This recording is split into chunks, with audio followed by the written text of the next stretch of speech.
The major news this past week for the Gators has been DeAndre Robinson. Enters the portal on Thursday. The reports are it's for Miami. But then earlier today, he ends up committing to North Carolina to go play under Bill Belichick. I'll start talking about Miami real quick because they also missed on the kid from USF. I'm pretty sure they moved on from DeAndre because they thought they were going to get I think Brandon something, who I know who you're talking about. I can't think of his name off the top of my head. The guy, like, did he go to LSU? I saw he was visiting LSU. Yep. He committed to LSU earlier today as well. Okay, I missed that. Like an hour after Robinson committed to UNC. Got it. So, I mean, Miami ends up whiffing on both their on their two defensive tackle prospects. And after everyone was saying that Robinson was entering the portal to go to Miami. So, I mean, that's a big bust for them. But DeAndre Robinson was projected to be our backup defensive tackle playing behind Caleb Banks. From the impact, like how much of an impact was Robinson going to have this year? He was probably going to get more playing time than last year. You know, he's the backup defensive tackle. Mm-hmm. He played 100 and something snap, like in the low end hundreds on snaps last year. Probably could have got that up to 150, 200-ish going into for this next season. But I think with the fact that we already have a player, a defensive tackle, on a visit today, since last night actually, I don't think this will end up being a huge loss. But you know, he's someone who was a 4-star recruit that, you know, got to play a good bit last season for a freshman in the trenches. It is a loss that you hate to see. Yeah, like I don't think this is a transfer that's worth melting down over. But at the same time, I do think this is a guy that Florida probably didn't expect to lose. I mean, no. I think, you know, like you said, sort of played a minimal role, but played a solid role as a freshman last season. You know, had some moments that looked pretty good. I think had like 1.5 sacks or something. But you know, I think he's probably behind. I mean, I think there are probably at least 2 or 3 guys who are probably going to be playing ahead of him this year. But at the same time, like, this is a position where you have very minimal depth at this point. So, I mean, again, I'm not going to do like the sky is falling about this because, like you said, like they're actively recruiting defensive tackle transfers as we speak. So they recognize the need there. You know, I think, you know, we talked about on the show last week, I think before Robinson went in the portal, we were both on the same page that, you know, while defensive tackle is maybe the area where you would like to get an impact player the most, that we kind of both thought the DBs were like the number one area that needed to get a guy. I think it probably switches back to being the defensive tackles now after losing DeAndre Robinson, just because you really need another guy in there. Because Robinson, I think at the very least you could say, was going to be competing for maybe a bigger role than what you were just kind of laying out, because there wasn't really, you know, there weren't necessarily clear, you know, outside of Cam Banks, there aren't really clear, or Caleb Banks, sorry, there aren't really clear starters there.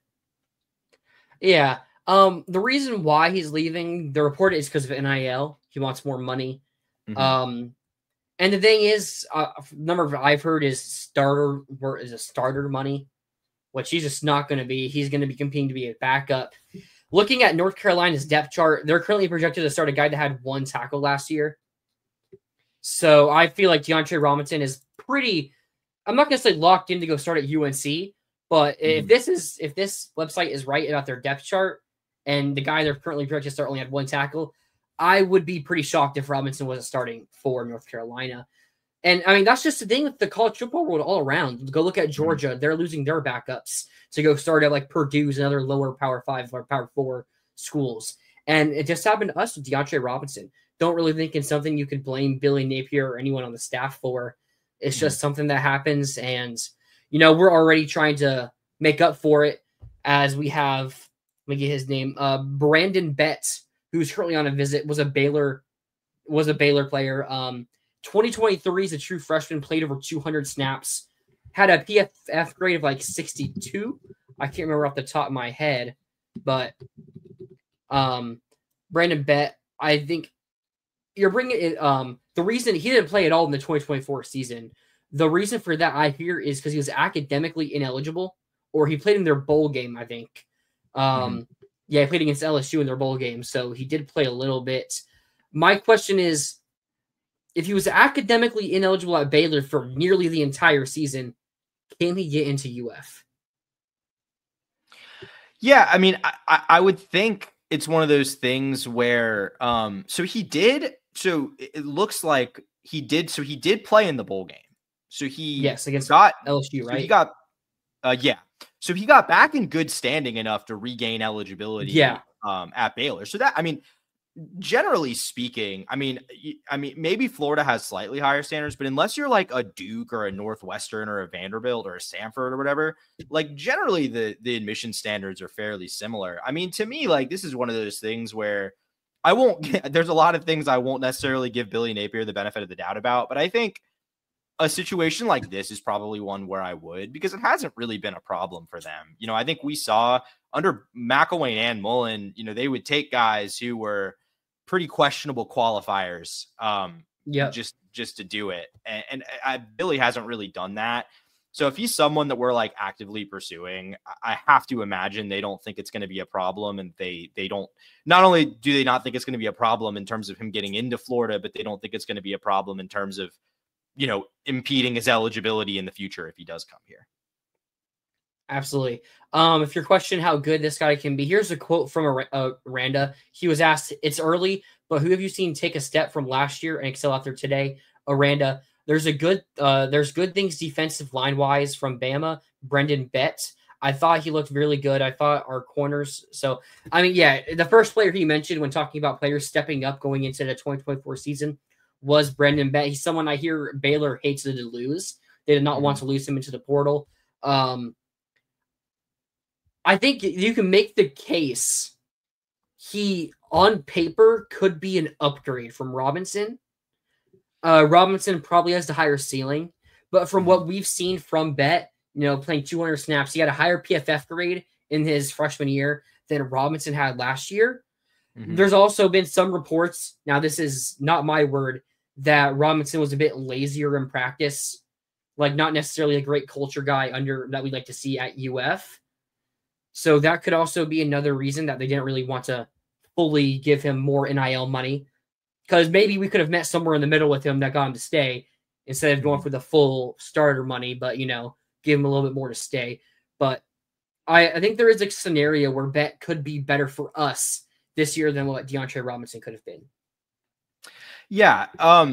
Yeah, not only going back to the PFF grade you mentioned, not only was his PFF in 23 better than DeAndre Robinson, it was actually, unless Baylor's website's lying to me, it was the fourth highest for any interior freshman interior defensive lineman that year. So, I mean, a guy who really produced a lot as a true freshman playing in the Big 12. And I mean, keep in mind, I don't remember who they all played, but this was a Big 12 that still included Texas and Oklahoma too at that point. So, I mean, like, yeah, I think you kind of hit the nail on the head. Maybe DeAndre Robinson does have the higher ceiling. I mean, Brendan Bett, 3-star prospect, not a super highly regarded player coming out of high school. But look, I mean, production speaks for itself. And if you're producing that early on, I mean, taking a year off, like that is rough to have that kind of interruption in your development. But I mean, luckily it wasn't due to injury. So it's not like he's got something physical he's recovering from. So to me, it's like, yeah, I think it's almost to me like a Denzel Aberdeen situation in a lot of ways, like not one for one, but it's kind of, these are the decisions you have to make in the transfer portal. Like you have a player who's really good that you don't want to leave, but they're asking for probably more than their market value is, or at least their market value in your mind. So you got to be like, maybe we can get, you know, spending a lot less money. Maybe we can go get a guy like Brandon Bett who, you know, similar levels of experience, probably more productive. And if we can do that, and that opens the door for us to go get another position of need, like a defensive back or something, then, you know, that might be the right call. Yeah. Looking at Baylor's 2023 schedule, they did play Texas, who was number 3. They made the title game that year. Or no, they lost in the semifinals that year. They played number 12 Utah and number 25 Kansas State. Now that was a 3-9 team. So it's not like they were great, but I mean, they played some tough teams, and you know, if he had solid PFF grades, it's against some decent competition. Also interesting, they played Long Island that year, so Bett has experience against our first week opponents. Maybe that's why we're bringing him in. Yeah, get the scouting report on Long Island from 2 years ago. Yep, that's exactly what we're doing here. But yeah, it's like it's not the worst loss in the world, but it does suck to happen.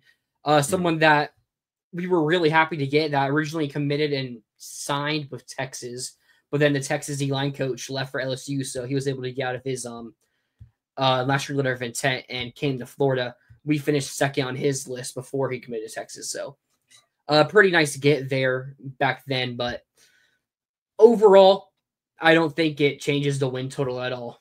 Like it's not, it shouldn't be the difference in any game unless you're talking about a Caleb Banks injury. But getting on Mhm. to injuries, it's like you could say that for any player on any team. Yeah, and the same is true for. I mean, we haven't even. I mean, Greg Smith was an. I would say an even less impactful loss to the position group than this one. And you could say the same for DBs. If any of those starting DBs get hurt, you're in a pretty scary spot pretty quickly there. Yep. So, it just is what it is. This team isn't. I think we're getting to the point where the top end talent is competitive with some of the better teams in the SEC, but you don't have years of elite recruiting where you've been stacking depth, and that's just harder to do in general with the transfer portal now. So, yeah, Florida's just not at the point yet where they can handle a guy like Caleb Banks getting hurt, but that's true of a lot of teams that should be pretty good this year. Another name I'll mention, or names I'll mention behind DeAndre Robinson. You had Jeremiah McLeod, true freshman, coming in. Georgia was getting crystal balls to flip him before on signing day, so he still ended up coming to Florida. And Joseph and Bachu, both of those guys were 4-star defensive linemen, around the same rank that DeAndre Robinson was, and they could play similar roles that Robinson did in his freshman year. Yeah, I mean, I think that is maybe the wild card here is do you think some of those true freshmen can come in and make an immediate impact? Because if you believe in guys like Jamari Lyons and Mekhi Barrow and those, in those things, and you believe that the freshmen can come provide depth, then, maybe this isn't the biggest loss. But I do think getting a body like Brandon Bett would be a really nice pickup. And I think make me feel a lot more confident in that position group.